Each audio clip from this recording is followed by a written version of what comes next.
ಜನಾರ್ದನನ ಮೆಚ್ಚಿಸ್ಬೋದಂತೆ, ಜನ ಮೆಚ್ಚೋಕ್ಕಾಗಲ್ವಂತೆ. ಹೌದು, ನಿಜ. 100 ಸಾರಿ ಸಹಾಯ ಮಾಡಿ ಒಂದೇ ಒಂದು ಸಾರಿ ಸಹಾಯ ಮಾಡಿಲ್ಲ ಅಂದರೆ ಹಳೆದನ್ನೆಲ್ಲ ಮರೆತು ಕೆಟ್ಟದಾಗಿ ಮಾತಾಡ್ಕೊಳ್ತಾರೆ, ತಪ್ಪಾಗಿ ಭಾವಿಸ್ತಾರೆ.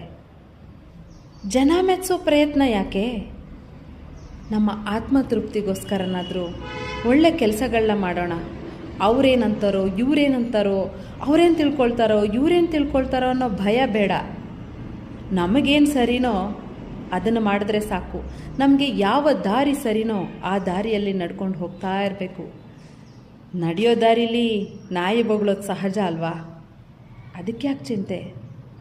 ನಾವು ಮಾಡೋ ಒಳ್ಳೆ ಕೆಲಸಕ್ಕೆ ಜನಾರ್ದನನ ಸಹಾಯ ಇದ್ದೇ ಇರುತ್ತೆ.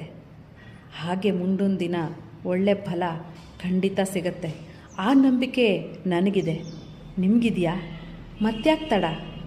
ನಿಮಗೇನು ಸರಿ ಅನಿಸುತ್ತೋ ಅದನ್ನೇ ಮಾಡಿ. ಯಾರ ಭಯನೂ ಬೇಡ.